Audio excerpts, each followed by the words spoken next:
this is the job ahead. Already have my batons on, my rules on around these reveals. Just a set of reveals to do, and then obviously swipe it in. I have to be careful of this windowsill. On the following video, I'll show you how I went about, talk a bit more about setting them buttons out. Just want to give you a show at these. I'm going to show you how to straighten these up. This is the previous job, and obviously the hold up was the window wasn't fitted, so I had to carry on. Kitchen was coming, so I had to put rules on. So now I'm governed by the wall. Just a quick look at the plaster work, and obviously the lovely kitchen in as well. What would the kitchen be like with rough walls? Not so nice. So nice ceiling, nice 3 walls here. Even the likes of the wee reveals, everything counts. So on this one, I'm gonna show you how to straighten them reveals and how I get that angle in. It's gonna be a soft corner. Show you how I get that, and also we'll test out some Speedy Skin on the float coat and the set coat. Just have a bit of covering done for the floor here. Want to make sure you keep the place as clean as possible in a brand new kitchen.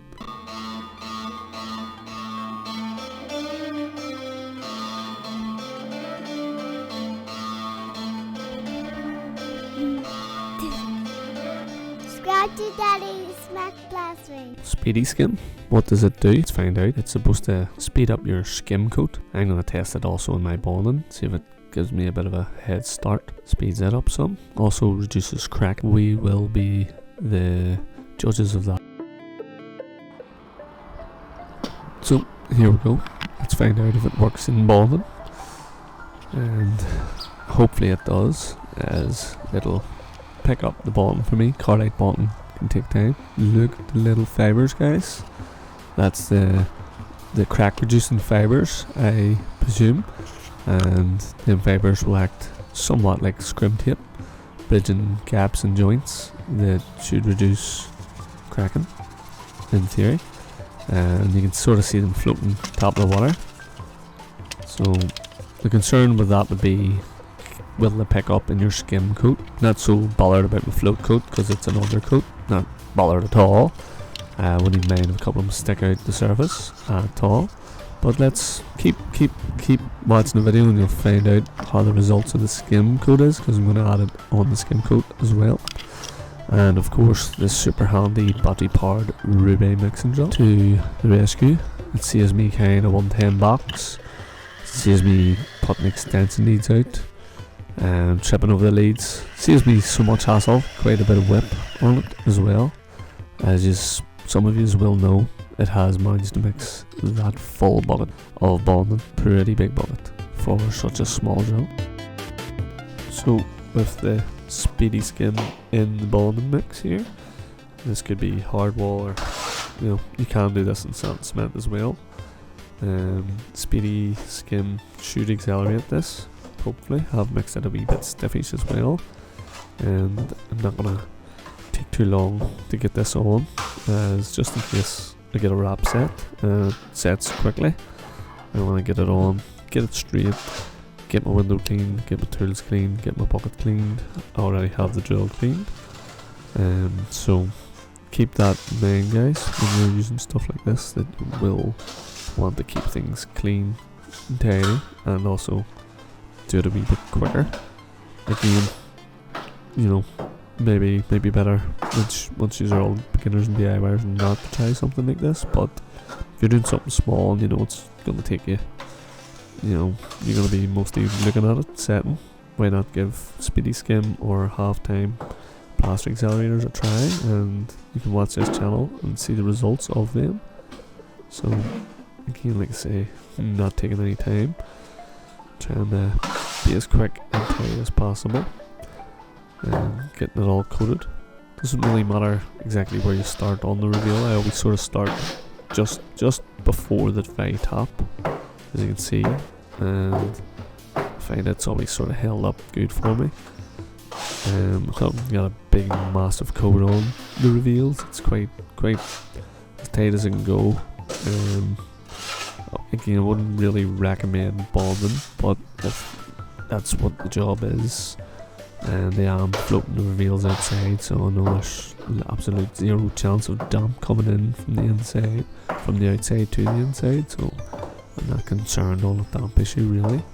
You can use hard wall as well, but again they're all gypsum products.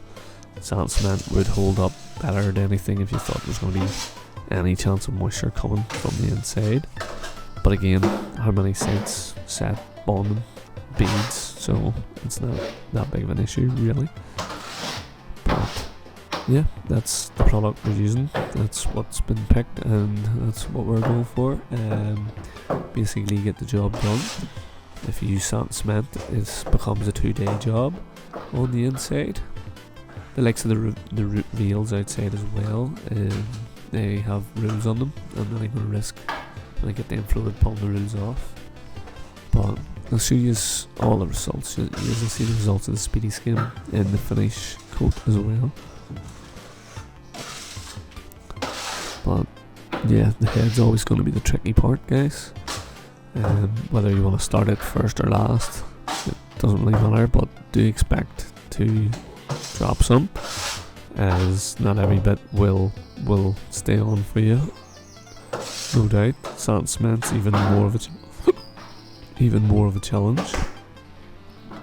You'll find that there's more weight in sand cement, and with it being wetter, there's more weight and quite likely to fall off.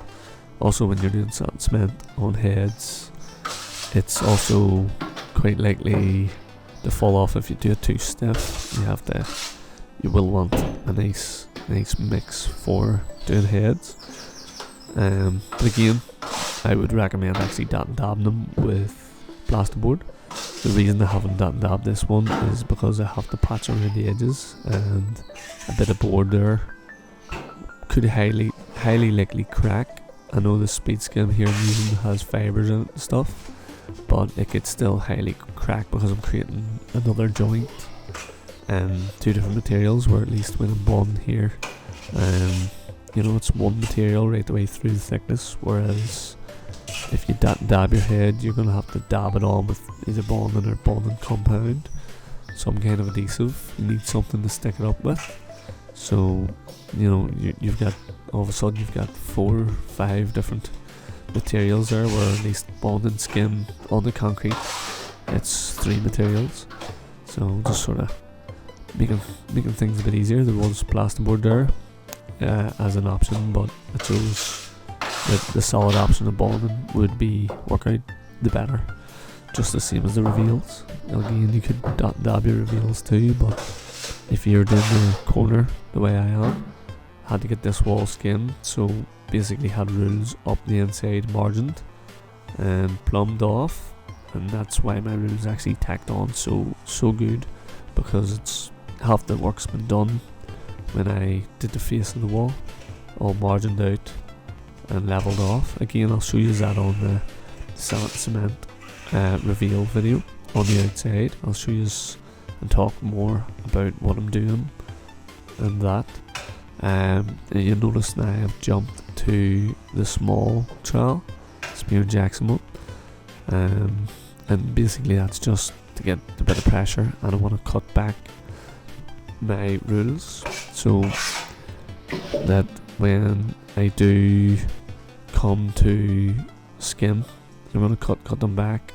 When I come to skim, it'll give me that bit of room for them to actually fit, for the skim coat to fit in. Quick look, guys, here's how you actually straighten.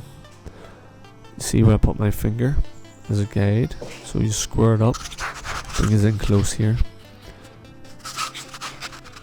nice and square. Got a brand new trowel here, well, practically new. You can see that it's making contact on the frame and the rule. See my finger there? That's stopping it from coming out of square, and that's the way the pros do it, guys. That's a very good tip and secret that you've just seen there.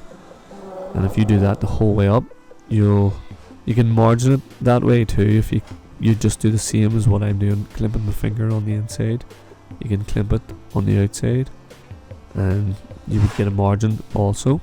But I know this is already margined, so I don't gotta worry about that. I just have to work off my rules and keep it nice and square for my skin coat. you'll notice that I wiped off some bond in there. You'll want to keep things clean as you go, especially we're out of time. Show you this again, guys. So sometimes people think it's all about the smoothness, or when you're straightening things it gives a bit of a rough texture. You'll see the top, the bottom there. Actually, because it's ripping the top surface off, and them smooth areas are actually shallows. But I showed you this on previous floating videos. So all the tears, that's what you sort of you want in a sad sort of way, and you pull that across that way. So same at the bottom. If depends what way the window is, and you can see I'm just marking them just so you see they're actually what you call hollows. So they will need filled out proper before you want to go ahead and skim. You want to get everything as tidy, as straight as possible. As you can see now it's all sort of ripped, and that means we're finished. We're ready to actually close this in now and get it skinned. I basically kept on cracking on, guys, about keeping it clean, and I'm being serious. You gotta clean it between every chance you get. Soft plaster is easier to clean off. I know it can smudge and smear sometimes, but around these frames though, you definitely want to get them clean so you can see what you're doing when you're plastering them. The cleaner they are, if you have a wee bit of a belly or a wee bit of a bump or a wee hollow, you'll pick that up straight away. You won't find that later on after you clean the window. So this is pretty important, guys. Clean plaster will most likely get a job over a dirty one, so keep that in mind. And if you are just doing a bit of DIY, why not clean it when it's easy? Why let it get hard? And I just want to cover the other thing. So the way I did it, you could float that up, you could trowel it in, you could run your brush up it, you could probably just leave it and give it a wee scrape before you skim it as it's picking up. But then the important thing would be, you might have to slip your rules. You may have to slip them rules in 3mm up top and two sides here to allow for your skim coat. But what I done instead of that was I cut the front edge slightly back of the reveals so that my skim coat will fall in. Same way I do my patches. If you want to go around and watch a couple of the patch jobs, just want to do a track and I cover it in great detail of how I cut the edges in. Again, how I float coat my walls ready for skin. There's a door wall video that's got the perfect example again, where I cut in around my door frames and carve it back to allow for my skim coat, and that gives you the perfect job here. Saves me a lot of hassle pulling rules off, resetting them, making more holes to patch in after, as this is definitely not going to be, it's not a hard job, but it's not really a simple job, as there's quite a lot of detail in this, and you only want to do it once. You want to keep on having to pull rules off and touch up and reset. It's not worth the time. So the Speedy Skin, I think, did set the stuff that bit quicker. My head did take the longest to set here. The obviously the two reveals had slightly more suction. And guys, if I'm going too quick, you can always jump back to certain parts in the video if you've missed anything. Or again, there's a big comment section there, and I literally always get back to anybody's questions. And the only time that seemed to not get back is when YouTube hides the comments. Sometimes they go into like a hidden part where I have to review and approve them. Most times it's down to bad language, so try to avoid any bad language. But yeah, so here we are, skimming, getting my first coat on the head. I know these are only reveals, but I'll still do 2 coats on them, and I recommend you guys do 2. I know people just 1 coat the reveals when they come to skim, but I still do two quick tight coats, It's always better, especially if you're learning. You'll be able to control the suction better and stuff. So again, do the head first so anything drips on the reveals I can clean it off as I'm traveling on. And very important to work nice and clean to your buttons. Like I was saying earlier, keep everything clean and cut back, and that goes for the woods around the edges. You might want to wash them, or at least give them a real good scrape so that you're on the true edge of the timbers. And it'll, later on, we have to flip these timbers off, crack them off. You want them to crack off nice and straight and square, and the only way to do that is to make sure that your skim coat is flush to them. And we have did all the hard work in getting these reveals straight and cut back previous, so things should be going on nice and neat and tidy. I do recommend you can straighten it again like I showed you previous, but at this stage you're only putting on a couple of mil. Try to use your hand and your trowel to feel where the coat's going, where you need to put a bit more pressure, a bit more plaster, a bit less plaster. Keep an eye on it, look up and down it, and again, like I said, if you're not sure, you can still give it a wee straighten off when you get your second coat on and fill in anything that's too low, and you'll have a cracking set of nice square reveals. So you can see that I'm leaning on the rule there as well. Sometimes that might be necessary if you think the rule is going to pop off. If your nails haven't took well, you do not want these rules popping off, so you don't want to be putting too much pressure on when you are trialing the gear on. Otherwise, you're in for a headache trying to get them finished. Again, the Speedy Skin is also in this finish. That's why it might look like I'm moving a wee bit quick. Not that it would go slow on something like this anyway, but it's best to get something on a bit sharper when you think the product's going to set, and give yourself that time to get everything washed up, the window, your tools, your bucket.